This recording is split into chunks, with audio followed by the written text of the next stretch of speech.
Olá, o Câmara Debate começa agora e discute saúde digestiva. A Organização Mundial de Gastroenterologia está promovendo uma nova campanha para alertar a população sobre assuntos relacionados ao tema. Só para se ter uma ideia, uma doença simples como azia atinge hoje 25% da população das Américas, de acordo com a estimativa da organização, e pode desencadear doenças mais graves. Quem nos esclarece o assunto é a médica Tarciana Costa, diretora científica da Sociedade de Gastroenterologia e Nutrição da Paraíba. O Câmara Debate está no ar.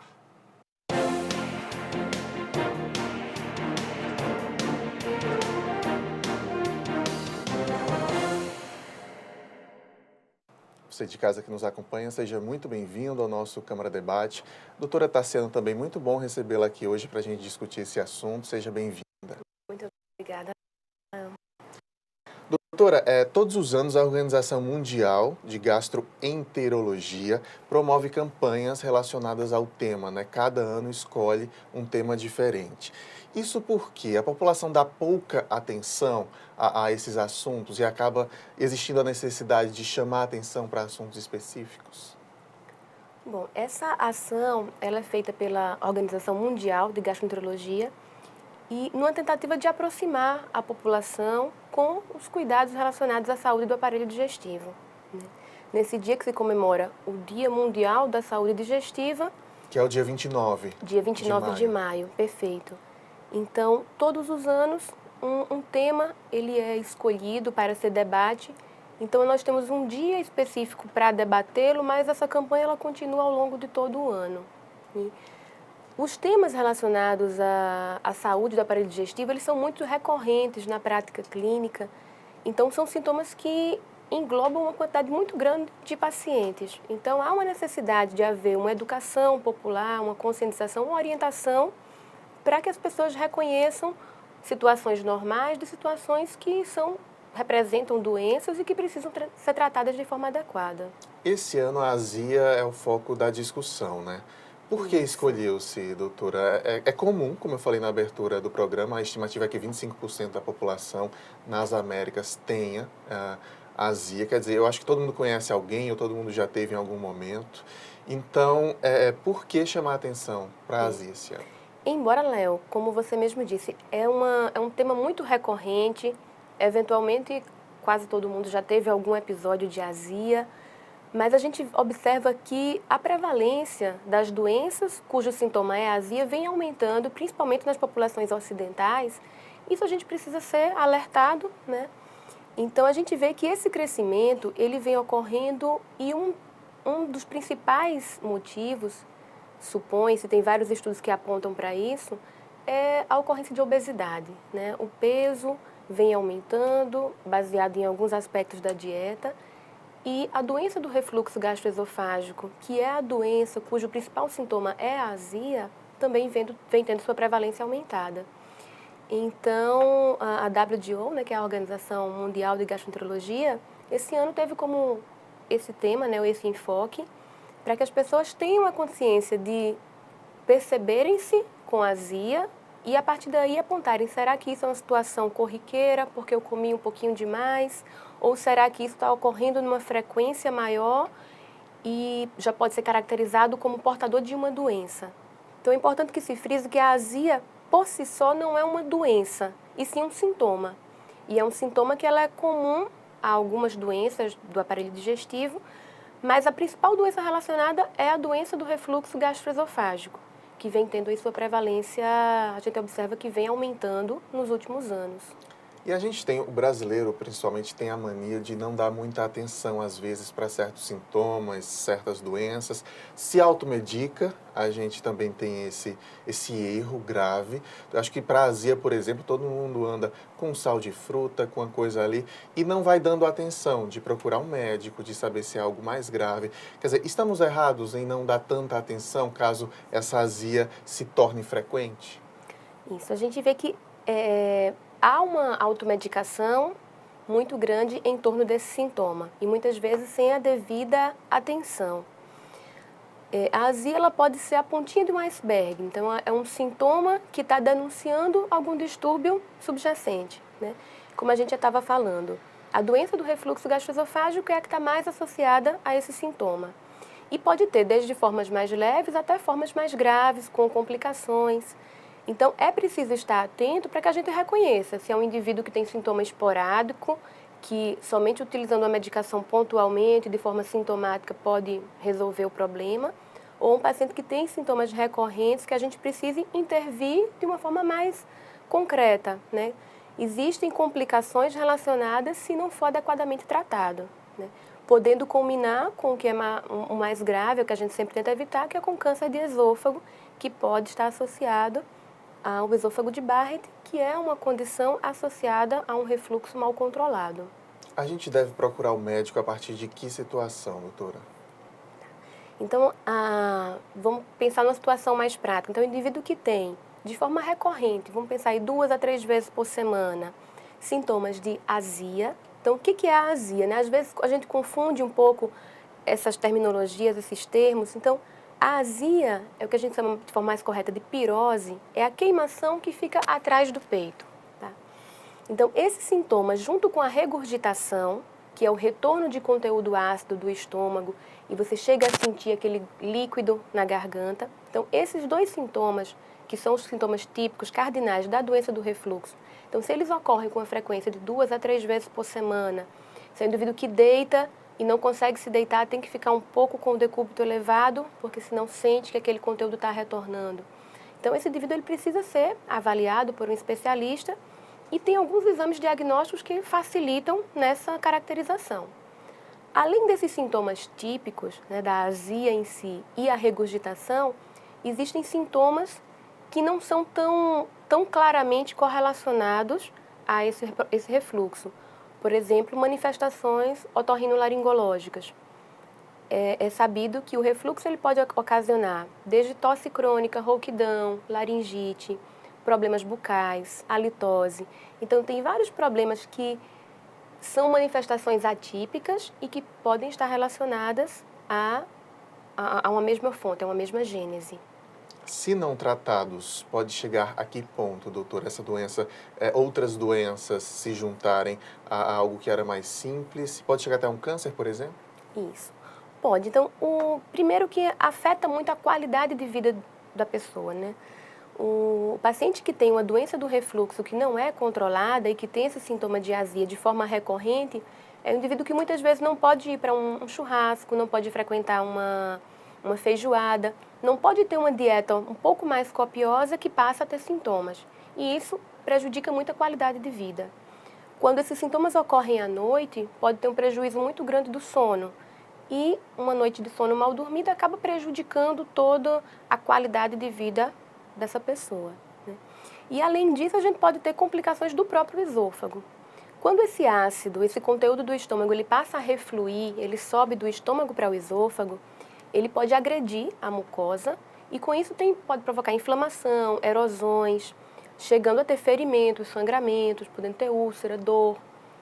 E nas situações mais graves, a gente pode ter a mudança desse epitélio normal do esôfago, a substituição por um epitélio diferente, conhecido como esôfago de Barrett, e essa condição é uma condição pré-maligna, que pode, ao longo de vários anos, se não tratada, evoluir para um câncer de esôfago. Agora, doutora, a senhora falou, acho que na primeira resposta, a questão da obesidade, né, que é um dos principais fatores que causam a azia. A gente vive, nas últimas décadas, um estilo de vida talvez equivocado. A gente se acostumou à alimentação congelada, ao uso do micro-ondas, ao fast food. ao sedentarismo, pouca gente se exercitando. A gente vem de um estilo de vida equivocado que precisa ser revisto para que doenças no sistema gastrointestinal e a saúde de maneira geral possa ser de fato restabelecida? Com certeza, Lael. A gente vem de uma rotina, né? Toda a modernidade trouxe consigo aí um dos prejuízos foi menor tempo para se alimentar, né? Uma facilidade de alimentos congelados. Então a gente não dedica um tempo exclusivo para a alimentação. Muitas vezes a alimentação ela está sendo feita na frente da televisão, manipulando um celular, um notebook. Então, muitas vezes, com isso, a gente prejudica a mastigação, que é uma etapa importante. Muitas vezes, a gente engole com muita rapidez. Então, sempre que a gente deglute de forma mais rápida, acaba engolindo ar junto. E se a gente não tem um tempo adequado, por exemplo, acaba de se alimentar e vai deitar. Então, isso é um dos principais fatores que fazem com que esse conteúdo retorne.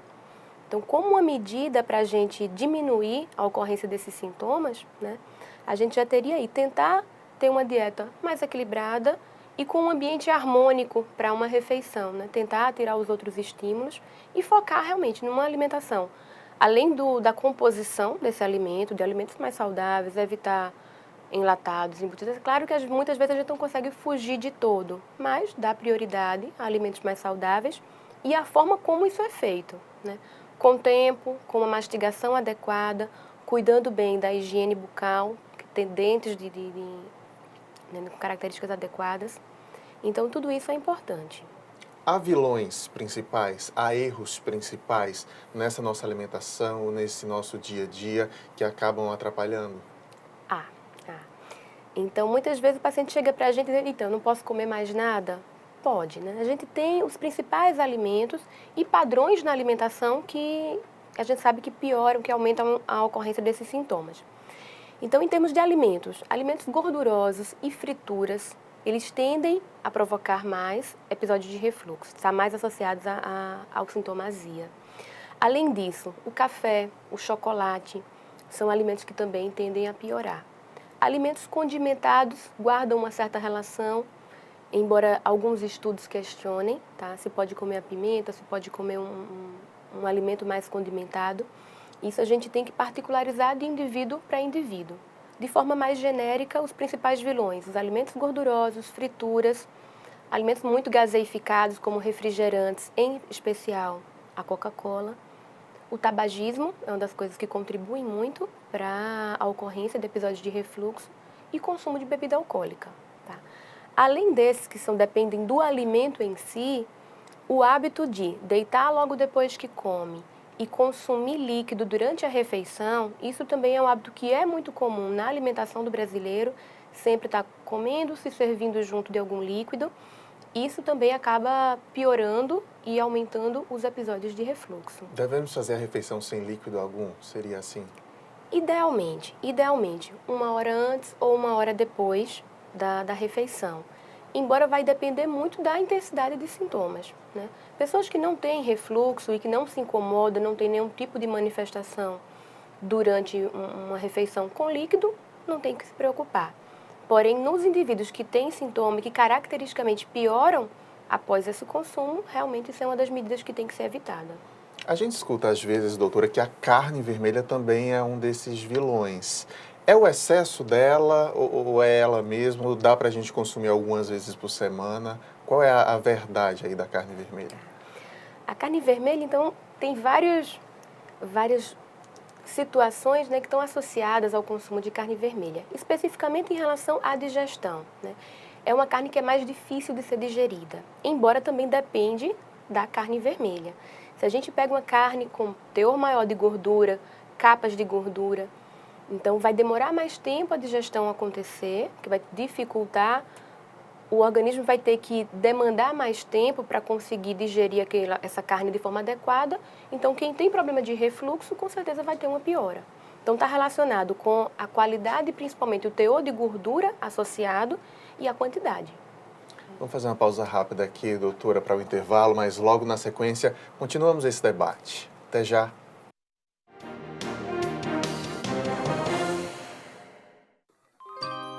Essa é a nossa história. São lugares e monumentos para serem admirados. Vamos defender nosso patrimônio e manter essa memória viva.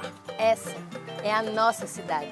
São praias e espaços verdes para curtir a natureza. Com a Câmara Municipal, vamos cuidar e preservar nossas belas paisagens. Se João Pessoa é o seu lugar, junte-se a nós. E vamos espalhar cuidados por aí. João Pessoa é o nosso lugar e a gente cuida.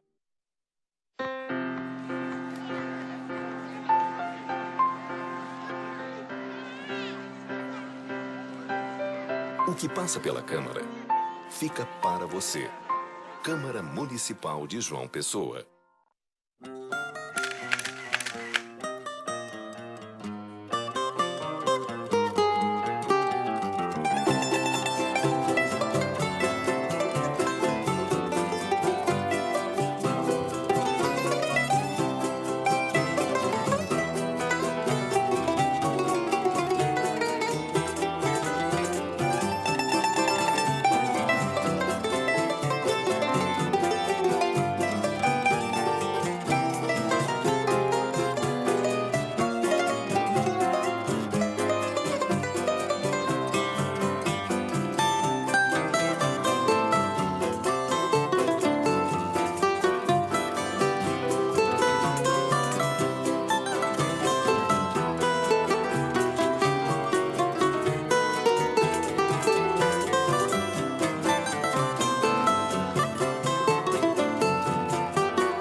O Câmara Debate está de volta, hoje discutindo saúde digestiva.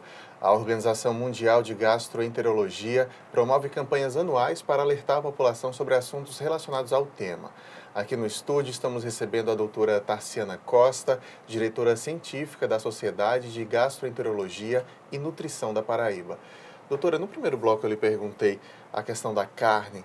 Porque a gente vai ler na internet, às vezes tentar se informar sobre nutrição, sobre alimentos, e a gente fica meio que sem saber do que se alimentar. Porque olha que a carne pode ser vilão, olha que o peixe cru, a comida japonesa pode ter algum problema. Às vezes, um momento critica-se a aveia, que outro momento a aveia faz bem. O ovo já foi um vilão por décadas, hoje em dia os nutricionistas recomendam, dizem que é um alimento completo. Como é que a gente chega na conclusão do que é uma boa alimentação? Lael, realmente isso é uma questão bem polêmica, porque a gente observa que muitas crenças, ao longo do tempo, elas são derrubadas, né? Vão surgindo novos estudos sobre determinados alimentos, sobre determinados padrões, e o que antes se tinha como verdade, ao longo da história, vem modificando.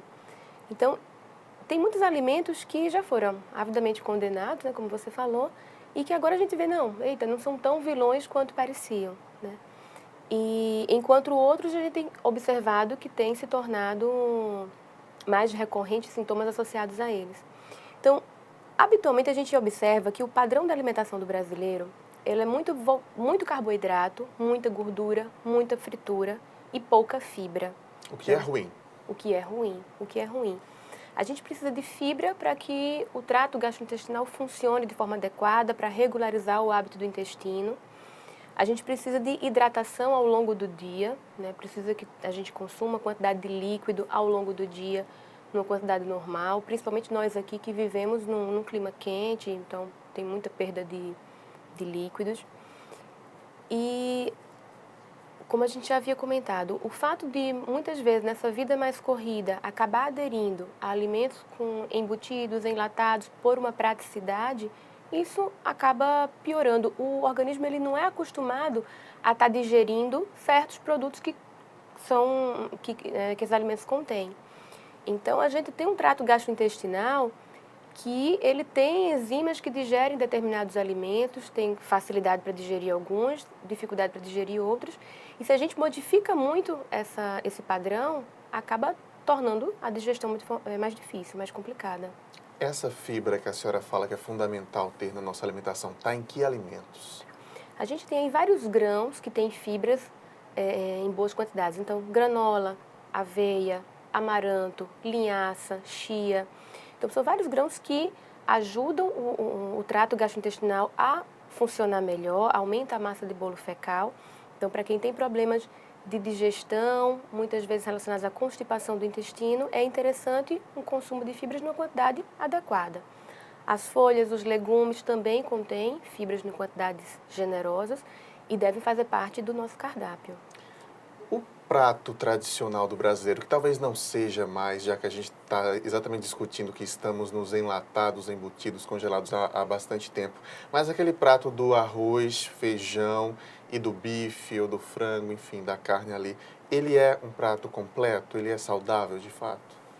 Olha só, Lael, a alimentação ela vai depender de indivíduo para indivíduo, né? Então tem pessoas que têm algumas restrições alimentares, que não pode comer tanto açúcar ou tanto sal, mas habitualmente a gente tem que ter, para ter uma dieta balanceada, eu tenho que ter fontes dos principais alimentos. Então uma fonte de carboidrato, uma fonte de proteína, uma fonte de fibra, né, que é com vitaminas, sais minerais. Então, quando a gente coloca no famoso prato do brasileiro, uma porção de arroz, uma porção de macarrão, com uma porção de feijão, a gente já tem aí pelo menos 3 tipos de carboidratos, 3 composições de carboidratos, e muitas vezes não tem uma verdura, não tem um legume, não tem uma quantidade de fibra numa concentração adequada. Então, o feijão com arroz não seria uma refeição completa, com todos os nutrientes que o organismo precisa. Doutora, tem um mercado, digamos assim, publicitário que vende para a gente diariamente vários produtos saudáveis, pelo menos é o que as propagandas dizem. Mas tem iogurte para ajudar na digestão, tem um cereal ali para ajudar também. E, às vezes, isso confunde também a gente. Eu queria, na verdade, saber da senhora como é que a senhora analisa essa publicidade que existe sobre produtos supostamente saudáveis. A gente pode confiar em tudo que está por aí se dizendo saudável? Não, Lá, eu acho que você tocou num ponto assim, fundamental. A gente vê que há muito apelo das mídias e sempre tem um alimento que é o alimento da moda, né? Sempre chega ali um alimento milagroso que melhora a digestão, que ajuda a emagrecer, que combate alguns problemas de saúde. Então é preciso estar atento. A gente observa que os alimentos, quando eles vêm com essa característica, vêm para o mercado, eles geralmente assumem um preço um pouco maior, né? Então tem todo um trabalho de mídia para que se dê credibilidade a esses alimentos, mas se for para fazer uma mudança na dieta, a gente sempre orienta consultar um nutricionista, que é um profissional, né, especializado para montar uma dieta adequada, porque é preciso realmente ter muito cuidado. Em relação ao que você falou aí dos iogurtes, a gente nota que tem nos últimos anos, né, um aumento aí crescente tanto de iogurte como os leites que se propõem a melhorar a digestão, e alguns realmente têm benefícios comprovados, que têm estudos por trás. O que o consumidor geralmente tem que avaliar é isso: se existem estudos que comprovem a eficácia desse produto, ou ele chegou no mercado há pouco tempo, será que ele é seguro, será que o fabricante é confiável? Então, na dúvida, se não conseguir fazer uma pesquisa adequada, hoje com a internet está aí, então a gente consegue fazer muita pesquisa, procurar, primeiramente, fontes confiáveis, né? Procurar estudos que avaliaram a eficácia de tal composto que tem naquele alimento na prevenção daqueles sintomas. Ou procurar o auxílio de um médico, de algum especialista nessa área que possa trazer essa informação. Porque a gente tem aí na literatura médica muita coisa sendo publicada e muitos alimentos que entram, mas que não tem estudos que comprovem sua eficácia, então realmente tem que ficar atento. Doutora Tassiana, deixa eu voltar aqui a um ponto que a senhora tocou no primeiro bloco, mas para a gente explorar mais, que é todo o processo digestivo que acontece no nosso corpo. Eu me lembrei de uma entrevista que a gente recebeu uma dentista no nosso Câmara Aberta, que ela falava que é importante até uma pausa após a refeição antes de escovar os dentes, porque aquela saliva faz parte do processo digestivo. O que é que nós devemos fazer de fato de mastigação, de esperar para tomar o líquido, para que se tenha o melhor processo digestivo? Então, condições ideais, né, para a gente se alimentar. Além daquilo que a gente já havia comentado, de ter um ambiente harmonioso para se alimentar, não se alimentar naquela correria, né? Então de parar, fazer uma mastigação adequada, evitar o líquido durante a refeição, né? Em relação ao que você perguntou, a gente inicia o processo de digestão realmente na boca, né? Tanto pela ação mecânica da trituração, a ação dos dentes, como através da amilase salivar, que é uma enzima que já está presente na saliva, que já começa a digestão de carboidrato. Então, realmente, é preciso ter uma salivação adequada. Para eu ter uma salivação adequada, eu tenho que ter uma higiene bucal também adequada. Então, partindo do princípio que eu tenho uma salivação adequada, que eu mastiguei bem, misturei bem o bolo alimentar com a saliva, aí a gente já deflagra o início da digestão. Engoli também de forma tranquila. Não falei muito durante a refeição, para não estar fazendo muito episódio de aerofagia, que é engolir ar durante a deglutição. E esse tempo realmente é interessante. A gente aguardar aí não precisa ser horas para aguardar para a escovação dentária, mas alguns minutos que é habitualmente coincide com o final da refeição e um períodozinho de siesta, que geralmente a pessoa para um pouco antes de voltar, de retomar suas atividades.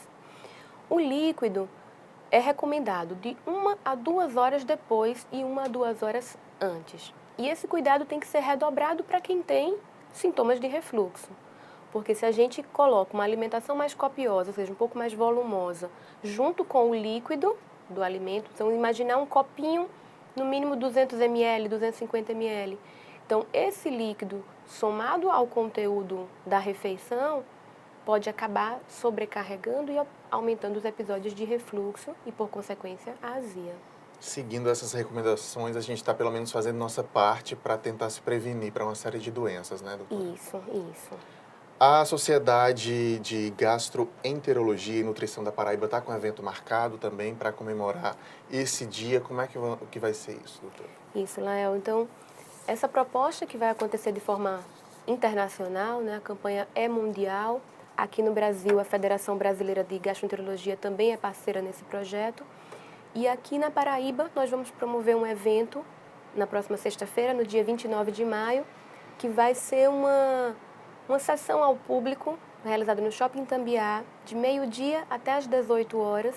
Então, nós estaremos com um stand montado lá dentro do shopping para receber toda a população, tirar suas dúvidas. Terá uma equipe de gastroenterologistas assistida por alguns monitores das ligas de gastroenterologia. Então, a gente vai estar divulgando material gráfico, mesmo explicativo para a população, e vai ser uma sessão de tirar dúvidas. Tudo gratuito. Quem chegar lá com dúvidas, querendo se informar mais. Perfeito. Então, a gente vai estar desde meio-dia até às 18 horas, aberto a toda a população, para esclarecer dúvidas e a gente se identificar algum caso que precise de um acompanhamento médico, já está fazendo essa orientação de como essa pessoa deve buscar uma atenção. Se for um usuário do SUS, como é que ele vai fazer para procurar essa rede de atendimento, tá? Mas a nossa meta é tirar dúvidas da população, né, que são dúvidas frequentes, como a gente vem comentando, o que é que eu posso comer, o que é que eu devo evitar, será que eu estou fazendo alguma coisa na minha rotina que está atrapalhando? Então, a gente vai estar lá disponível, aberto ao público, para tirar essas dúvidas e ter essa troca de informações com a população. Oportunidade ótima, dia 29, do meio-dia às 18 horas. Às 18 horas, lá no Shopping Tambiá. Doutora Tassiana, muito obrigado pela presença aqui hoje, por ter vindo nos esclarecer esse assunto. Portas sempre abertas aqui para a senhora. Muito obrigada, eu que agradeço. O Câmara Debate termina agora. Eu lembro a você que na nossa fanpage, facebook.com/TV Câmara JP, é possível rever este e outros programas, além de interagir com a nossa equipe, deixando sugestão de pauta e comentando. O nosso canal no YouTube também é TV Câmara JP. A gente se vê na próxima semana, então. Até lá!